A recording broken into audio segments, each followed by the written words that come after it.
The program Voice of One brings you the very voice of God, His undiluted message.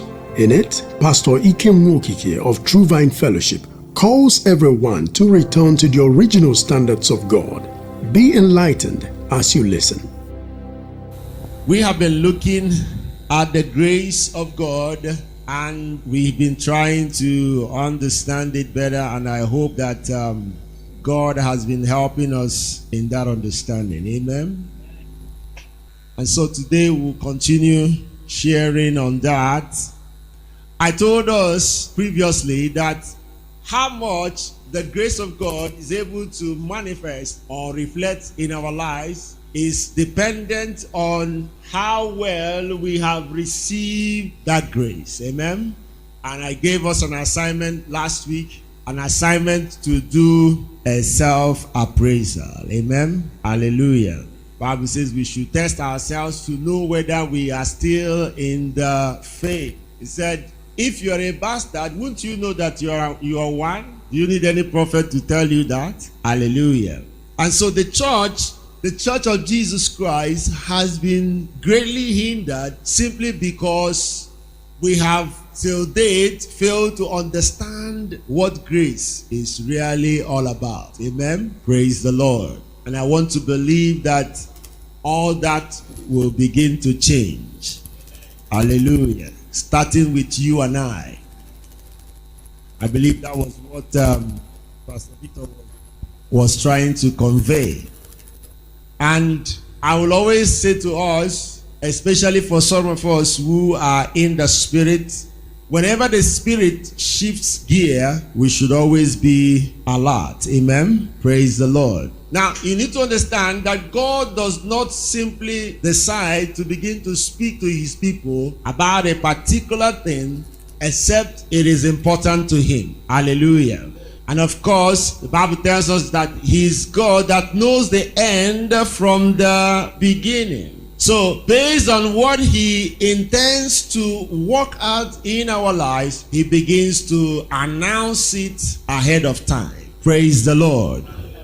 And so we are entering into a great and awesome season in our lives. Amen. But it will require your cooperation, your full, not just cooperation. It will require your full cooperation with the Holy Spirit. Amen. Hallelujah.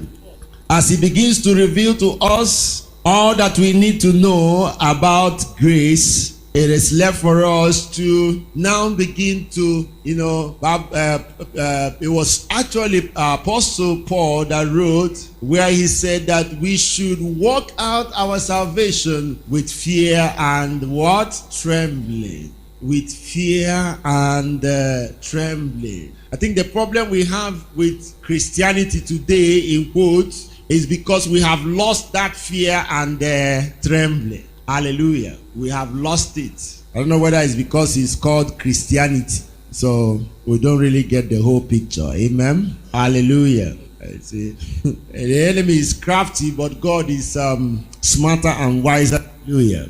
Praise the Lord. The Jews, as you can see in the Old Testament, have a long history with God. Amen. And in that their long history with God, at any time they were living in disobedience, we saw how that God dealt with them. Is somebody with me? Hallelujah. In one popular scripture that the Christians normally love to quote, he said, if thou art willing and obedient, thou shalt eat the fruit of the land. Amen. Praise the Lord. But it goes beyond just eating the fruit of the land. Is somebody hearing what I'm saying? We are talking about eternity here. So it has nothing to do with eating the fruit of the land. Hallelujah. We have to understand that we are here for a purpose. It said, let thy will be done here on earth as it is in what? Heaven. As it is in heaven. When we position ourselves the way that God wants us to position ourselves, He said, now that we have been justified by faith, we have what? Peace with God. Hallelujah. So peace is what you receive when you are now justified by what? Faith. Hallelujah. And so we'll continue looking at the parable of the sower in order to fully understand. We had discussed about the seed that fell on the wayside. Amen. How many of us know that there was no time frame that was placed on that seed? When we are reading this parable, we look at it as something that happened maybe in a day or in a few hours. Are you following me? He said, they are they which after that they received the word, they were filled with joy. How many of us know that joy is a product of the Spirit? Amen. When they received the word, they were filled with joy. So, but what happened was that because they did not understand it, the Bible said the enemy came and stole the word. Praise the Lord. So we understand clearly that it is possible for the enemy to steal the word from your heart. Is it clear? Amen.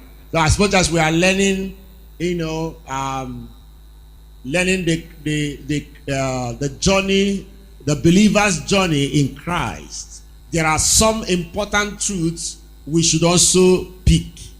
Are you getting what I'm saying? And that particular truth is that it is possible for the enemy to steal the word in your heart.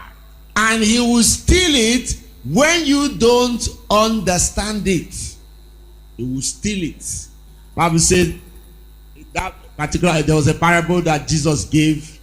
The concluding part was that so it will be fulfilled that for those that do not have, even the one they have shall be what? Taken away. The little one that they have shall be what? Taken away. And be given to those who do what? Who already have. Amen. Oh, the scriptures is wonderful. So the point I'm trying to make is that this didn't happen in one day. Neither did it happen in a few hours or in 1 year. This is a life journey. Amen. This outlines the category of some people. Hallelujah. There are people that will drift away from the faith simply because they do not understand the grace of God. Not because they have taken any offense. Are you following what I'm saying? They simply do not understand the grace, but when they received it with what? Joy. Showing that the Spirit of God must have convicted them, and not just convicted them, the Spirit of God must have taken residence inside of them. Hallelujah. Are you getting what I'm saying? That is for the seed that fell on the wayside. But continuing, we see the Bible telling us about the seed that fell on the stony place. And Jesus described it as those who, after that they heard the word, they also received it with joy, and they continued in the word. But because of the persecution that arose as a consequence of the faith, the Bible recorded that they took offense. They took offense. And in that process, began to go look for what was not looking for them. Hallelujah. So, we see another category of believers. We're talking about believers, so not unbelievers. Amen? But it's not possible for unbelievers to receive anything exactly. We're talking about believer, category of believers. So, when after listening to messages like this, you will now know where you fall into. Amen. Remember, we are still in the process of what? Self-appraisal. In other words, we are no longer in the business of lying to ourselves. We tell ourselves the truth. Hallelujah. Because it's only the truth will be able to save us and set us free. Hallelujah. So, the other category of believers are those the Bible talks about that fell on the thorny place and grew. They grew. And when the Bible says they grew, what did they grow in? And in growing with understanding, they also grew in grace. Those category of believers are those that after that they grew in grace. Remember, what we're talking about is not something that happened in a day. We are talking about almost a lifetime. Each category we are talking about is a lifetime. From the wayside to the stony place to the what? Thorny place. It's a lifetime. Yeah, we're talking about lifetime journeys. Hallelujah. Praise the Lord. One of the most wicked thing the enemy has done, he has sown in the church. Of course, that has to do with people who are still struggling with understanding who God is and what grace is. That once saved, always saved. If you are here and you believe such trash, hell. That's all I can say to you. Look at you, look at hell. Hallelujah. Praise the Lord. There is nothing like once saved, always saved. Jesus himself, the master himself, categorically said, strive to do what? Enter. Strive to enter. And then on a number of occasions, he said, only those that persevere, what? Save. Those that persevere to what? Those that persevere to what? Shall be what? Saved. So where did that gospel come from? Once saved, always saved. Who taught you that rubbish? There are some things. That's why sometimes when you receive certain things and allow it to settle in your subconscious, it begins to affect you. It means that you begin to take a lot of things for granted. You begin to assume a lot of things. You begin to live a lackadaisical life and do things as you like. Hallelujah. Praise the Lord. When you realize that it's not about doing stuff the way you like. Praise the Lord. So you have to understand that this thing has nothing to do with, this is God's kingdom. And like I will always say, the problem we are in, and that's why you have to be, I will keep saying this, and I believe that God will help us to understand where we are coming from. When the enemy plotted, all in the name, we appreciate the fact that they did their best to translate the scriptures into a language that we all can understand. Amen. We appreciate that immensely. But the greatest disservice that those folks did was the fact that they tried to disconnect us from our roots. Are you hearing what I'm saying? That's the biggest disservice that they did to us. They tried to disconnect us from the roots, from our roots, and it was a very deliberate ploy. Very, very deliberate. Very, very, very deliberate. And I will continue to say it Forget about what is all this there is nothing like Christianity. Is somebody hearing what I'm saying? Nothing, there is absolutely nothing like Christianity. It is a scam. Nothing like Christianity. When God made a second covenant, he made it with the nation of what? Israel. Are you hearing what I'm saying? That's who we are. We belong to the nation of what? Israel. Not Christians. Hallelujah. Not Christians. Forget this rubbish. Amen? We are not Christians. That's how come they ended up adopting all manner of religions and cultures and all manner of traditions and brought it into Christianity. Why? Because they severed themselves from the roots. Hello? They severed themselves from their roots. Because if they had remained connected to their roots, because what you call Christian religion is Jewish religion. It's not Christian religion. If they had continued with their roots, all the rubbish they took in would never have happened. Hallelujah. And it was a deliberate ploy. And another lie they tried to sell was that the Jews were the ones who killed Jesus.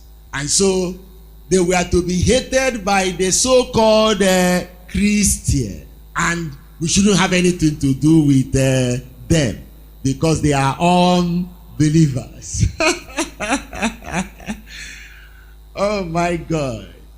And that's why Christianity is in such a mess that it is today, because they are attempting to do what they do not have the capacity to do. And at some point, it's going to be a total disaster, because that's where Christianity programmed all of us, if not for the mercy of God. Are you hearing what I'm saying? That's where he programmed us. He programmed us for destruction. Without mercy, you don't even understand. Without mercy. If you look at what is happening with the traditional institutions today, you will appreciate what I'm talking about. How those traditional institutions eventually became occultic institutions and operating their occultism, and nobody is asking any question. Please, all these things you people are doing, is it scriptural? Can somebody show me in the scriptures where these traditions you people are observing and running in this place? Can you show me where it is in the scriptures? Huh? Hallelujah. Oh, God have mercy. But why wouldn't they end up as occultic institutions? No, why wouldn't they end up as occultic institutions when they have broken off from the head? Why wouldn't they end up as occultic institutions? When Jesus departed, the one who was in charge of the church, and the church at that time were all Jews, apart from the few proselytes who were, part of the first Christian community. Hallelujah. They were all Jews. And do you think that they would have been answering Christians? Huh? Do you think they would ever answer Christians? But of course, when they ran off with and of course you have to understand that the whole idea of embracing Christianity in Rome, in England, was all political. All political, all geared towards control, manipulation, and domination of the people. It was never because they had any love for God. That was why the Bible was the main instrument or the main tool the colonials utilized when they came to colonize Africa and the other parts of the world. Because with the Bible, it's so easy to control and manipulate. Are you hearing what I'm saying? It's so easy to control and manipulate with the Bible. Once you get them to start believing it, forget it. You can do and undo. Hallelujah. So that's where the problem came from. So when you disconnect from your roots, you are bound to have the kind of problem we are having today. No depth. And so people take God for granted. No depth. No connection to your roots. You have no idea who God is. And I don't know, okay, maybe that's how they understood it. They understood that grace was freedom from the so-called laws that were cumbersome. And so, in other words, grace became license to do as you like. So anytime somebody is in error and you question the individual, the first thing he will tell you is that we are no longer under the law, but we are under grace. So grace is now permission for you to live as you like, in total disregard to the laws of God. Hallelujah. Praise the Lord. Some even claim foolishly. Sometimes some people just open their mouth and they talk and they claim foolishly. They say the laws of God have been done away with. If the laws of God have been done away with, which one are you keeping? Now, the commandments that you are talking about, where is it coming from? All the things that Jesus said to us, where was he getting his reference? Where was he quoting from? The Old Testament, is it not? That's where he's quoting from. It's called the Tanakh. Amen? That's a combination of the Torah, the minor and the major prophets, and the historical accounts of the Jews. That's where they are quoting from. That's where Jesus was quoting from. Hallelujah. When he was teaching them, you have heard that it was said in the Tanakh that thou shalt not commit adultery. Where did he reference from? The Old Testament. That's where he's quoting from. And somebody is telling you that the laws of God has been what? Done away with. Is not a fool? It's an idiot to even suggest that. Which laws was Jesus quoting? Hallelujah. He said, I didn't come to destroy the laws, but I came to fulfill it. Hallelujah. In other words, to establish it. And so when he now shared what adultery was, it became clear. He said adultery was not just when you commit the act, but if you look at a woman lustfully, you've also done what? Committed the act. Which one is easier? The one in the Tanakh or the one Jesus gave? It's easier. Of course. Of course. That one is easier. But you saw how he messed up David. If David knew that you were not supposed to look at a woman lustfully, would he have been caught up with the mess he found himself in? Are you getting what I'm saying? Now, so Jesus came to make us understand the full intent of those laws. So it is callous and wicked of you to even suggest that those laws are no more. Now, if they are no more, what is existing? Exactly. That's what they have entered into. Lawlessness. Because you have waved away. That's what Christianity has done. They have waved away the laws of God and replaced it with what? Traditions of men. Hallelujah. So that's one thing. The difference between a traditional Jew and a Christian believer. You can't. There's no how you can come and tell a traditional Jew that, look, the laws of God have been done away with. They will look at you as a crazy fellow. Are you getting what I'm saying? And for real, I'm telling you the truth. This is real. The ones who have become truly born again and have received Christ, they look at Christians as mad fellows. I'm telling you the truth. The thing is that you don't ever get to know about it because you don't ever get to relate with them. And that's the systematic thing that the enemy did, to cut you off from your roots, from the real people that will tell you the truth of what you are doing and where you are getting it wrong. And because you don't want anybody to tell you anything, you feel you know it all. You are independent. You don't want anybody to tell you anything. You know it all. Hallelujah. Praise the Lord. One time, Pope went to Israel and he was discussing with the Prime Minister. Yes. And he made a statement. He said that Jesus that the language that Jesus spoke was Hebrew. Nathanael said, excuse me. He said, that's not right.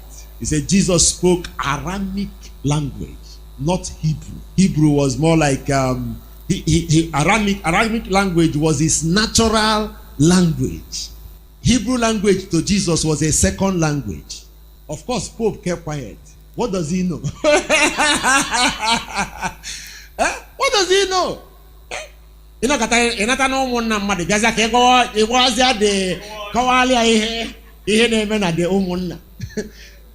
the Lord.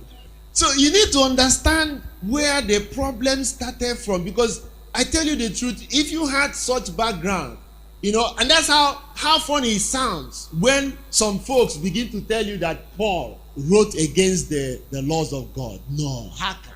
A student of Gamaliel. How can? It's not possible. You read your Bible very well.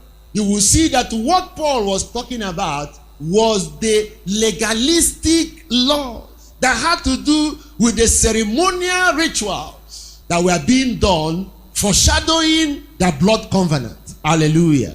And of course, it makes sense. Why would you sacrifice animals when Jesus Christ has already paid the price with his blood? That's what Paul was talking about. That you cannot obtain righteousness. It wasn't possible for them to obtain righteousness by doing such. What happened by those rituals was that their sins were covered for a period. And that was why the high priest had to go into the temple every other year to renew those sacrifices.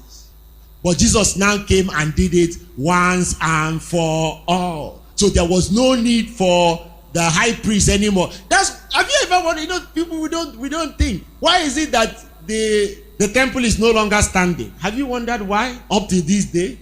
Why is the temple not standing? That's why the temple is not standing. And that's why the temple has remained destroyed and nobody has bothered to rebuild it. And you cannot perform those sacrifices without that tabernacle.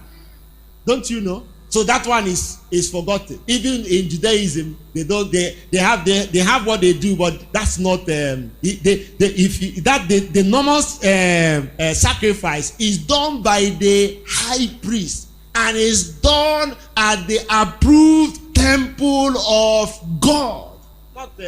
Not that one. That's why from wherever you were, in any nation where you reside, you will have to do a yearly pilgrimage to Jerusalem, where the temple is. That's where the high priest will conduct that sacrifice to cover your sin for a period. So have you wondered why that temple is no longer existing? And if it's not existing, who is covering the sins? Hallelujah. You need to know your roots and stop receiving nonsense. Somebody opening his mouth and be talking rubbish, trash. So he's preaching the gospel. Which gospel? He's selling his market. You're talking about gospel. Do they have any interest? Do they even know God? They don't know. No, it's for real. They don't know him. They don't know him. If they know him, they won't be preaching the rubbish they are preaching. Hallelujah. No, they won't. So when you disconnect from your roots, that's what happens to you. The whole thing will not have any essence anymore. Do you know what it took God? Do you know what it took God to preserve his ordinances with the nation of Israel? No nation in the history of the whole world was able to preserve their communication or communion with God as it were like the nation of Israel. They preserved all everything that their dealings with God, they preserved it until this day. And that's the significance of many of the feasts that they celebrate. Many of the feasts that you are even better off celebrating than the rubbish Christmas and the New Year and whatever Easter that you celebrate. You are better off celebrating those feasts. And you are busy celebrating rubbish. When they distance you from your roots, that's what happens to you. You just start blabbing what you don't know. You don't even know where you are coming. You don't know head or tail where you are coming from. They carried Pentecostal movement started from America. And before you know what was happening, they started worshiping Mammon. So what they preach now is Mammon. So it's that when you run away from occultism, you run into Mammon worship. The same Ophonia and Okweba, but repackaged. He must go rebranded and repackaged. The same person that you ran away from in the other one, traditional place, is the same person that is running the other Pentecostal, but now rebranded Mammon. You know? Because everybody lost money. So you won't see anything wrong. Praise the Lord. We have not forgotten what we are dealing with. Oh, hallelujah. So you see why I bothered to say these things is for us to understand there's a lot of work to be done. Hallelujah. A lot of work to be done. And for us to also see clearly how that these things pan out and why this is a lifetime journey and why sometimes it's difficult for us to be able. Can we turn our Bibles to Hebrews chapter 10 from verse 26? Okay, he said, "For if we sin willfully after we have received the knowledge of the truth, there remaineth no more sacrifice for sins, but a certain fearful looking for of judgment and fiery indignation, we shall devour the adversaries." I don't know. There was the day I referenced this scripture to somebody, and I don't want to. These people, I don't know where they reason from. He said, "He that despised Moses' law died without mercy under 2 or 3 witnesses. How much sorer punishment, suppose ye, shall he be thought worthy, who had trodden underfoot the Son of God, and had counted the blood of the covenant, wherewith he was sanctified an unholy thing, and had done despite unto the Spirit of grace." Did you see that? Had done despite unto the what? The Spirit of grace. "For we know him that has said, Vengeance belongeth unto me, and I will recompense, saith the Lord. Again the Lord shall judge his people. It is a fearful thing to fall into the hands of the living God." Who is it addressing? Believers or unbelievers? So when somebody says to you, "Once saved, always is it true?" So only one person is saying no. I say, "Once saved, always saved." Is it true? Okay. Okay, let's go to Hebrews chapter 6. Hebrews chapter 6, verse 4. Okay. It said, "For it is impossible for those who were once enlightened and have tasted the heavenly gift and were made partakers of the Holy Ghost and have tasted the good word of God and the powers of the world to come, if they shall fall away, to renew them again unto repentance, seeing they crucify to themselves the Son of God afresh, and put him to an open shame." So it says here, those who have what? Who were once enlightened. Are you seeing with what I'm seeing? Not just that they were enlightened, they had what? Tested the heavenly gift. Wow. And were made partakers of what? They were made partakers of the what? Holy Ghost. And have tasted the good word of God. And not just that, but the powers of the world to come. Praise the Lord. I want you to see how far that grace can take you. Did you see what grace did to these people? Did you see their height? They tasted the heavenly gift. They tasted the good word of God. And the powers of the world to come. Did you see that? And we are made partakers of the Holy Spirit. Is somebody following what I'm saying? These are the same people that Jesus was addressing. Let's go there. Matthew chapter 7. So we see the people. We see the ones that Jesus was talking about. Matthew chapter 7. Are we there? Verse 15. It says, "Beware of false prophets, which come to you in sheep's clothing, but inwardly they are ravening wolves. You shall know them by their fruits. Do men gather grapes of thorns or figs of thistles? Even so, every good tree bringeth forth good fruit, but a corrupt tree bringeth forth evil fruit. A good tree cannot bring forth evil fruit, neither can a corrupt tree bring forth good fruit. Every tree that bringeth not forth good fruit is hewn down and cast into the fire. Wherefore by their fruits you shall know them. Not everyone that said to me, Lord, Lord, shall enter into the kingdom of heaven, but he that doeth the will of my Father which is in heaven. Many will say to me in that day, Lord, Lord, have we not prophesied in thy name, and in thy name have cast out devils, and in thy name done many wonderful works? And then will I profess unto them, I never knew you. Depart from me, ye workers of iniquity. Now the critical statement there is that I never knew you. That's the critical statement. You tasted the heavenly gift. You tasted the good word of God. You tasted of the power of the word to come. You were made a partaker of the Holy Ghost.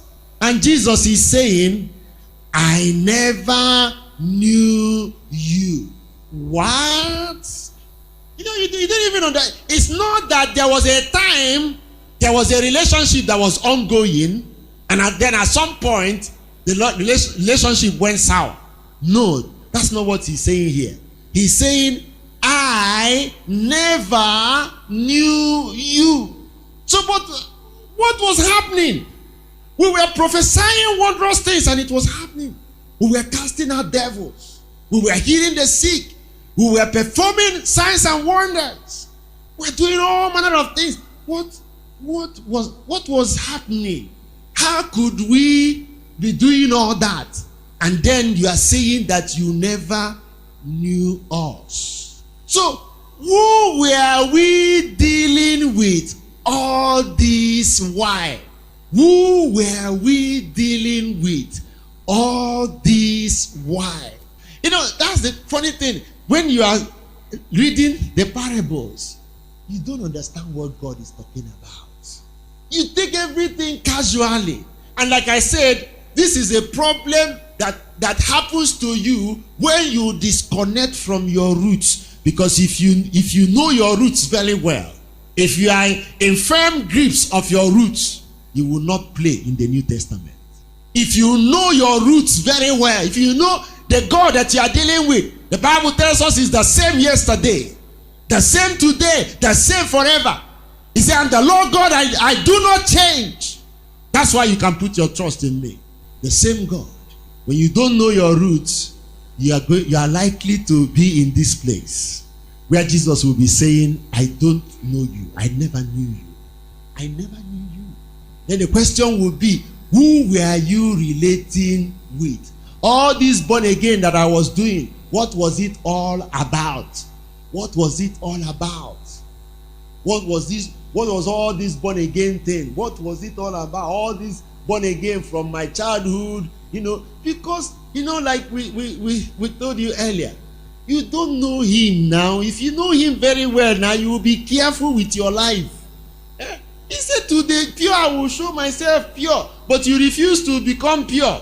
To the forward, to the crooked, I will show myself shrewd. So, Aki wetelo, Bwako ge.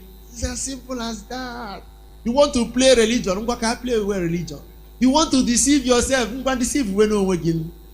However you want it done, that's what you are going to get back. And that is what makes my heart to bleed sometimes, that many do not realize this truth. They don't know this truth. And so they are playing religion and they are taking things for granted. And you don't even understand that you were systematically robbed. You were systematically denied. The enemy is wicked. And I say it again, he has no business calling the name of the Lord Jesus. He should have retained that name, Yeshua. Are you hearing what I'm saying? So you know who you are believed in. You know where you are coming from. This attempt to create a different God, a repackaged God, a new generation God, is the reason why we are so messed up. Because if we had related with the God of Israel, are you getting what I'm saying? When we come into the New Testament, when we come into grace, we will understand fully what grace is. And there will be no room for hanky-panky. The reason why we are playing hanky-panky is because there is no relationship. Unteni habo egwonwa. I putale egwonwa. Yeah, egwonwa ka putalo. Jehovah na answer by fire. Jehovah na answer get better nemerege oh man. If they sit you down to discuss the hope of your salvation, do you know what is the hope of your salvation? Do you know what it is? Do you have any inclination of where you are going? Do you have any inclination of what you are doing here? You don't. So everything is fun, joke, play. He said, I never knew you. That's why, God is very smart. He positioned everyone in categories. The wayside, determines where you are. Wayside, stony place, then thorny place. The thorny place, he said, they are those who were choked by the cares of this world and the deceitfulness of riches. The cares of this world and the deceitfulness of riches. That's why if you are in this ministry, you will know that one of our central messages is vanity upon vanity. Because that's the only way you can dismantle, you can free yourself from that trap of the enemy. That's the only way. And like I've always told us, the world that we are living in is a make-believe world. Make-believe. Everything that is in this world is make-believe. But the problem is that he said, do not love the world, nor the things in the world. If any man love the world, the love of the Father is not in him. But what is happening today in the church? The church is where people now comfortably come to seek for the things of the world. No longer God. They come to seek the things of the world. And then the false prophets will be telling them how that if God loves you, how he will bless you with the things of the world. Meanwhile, God has said friendship with the world is enmity with him. But you have blocked your ears. You don't want to hear.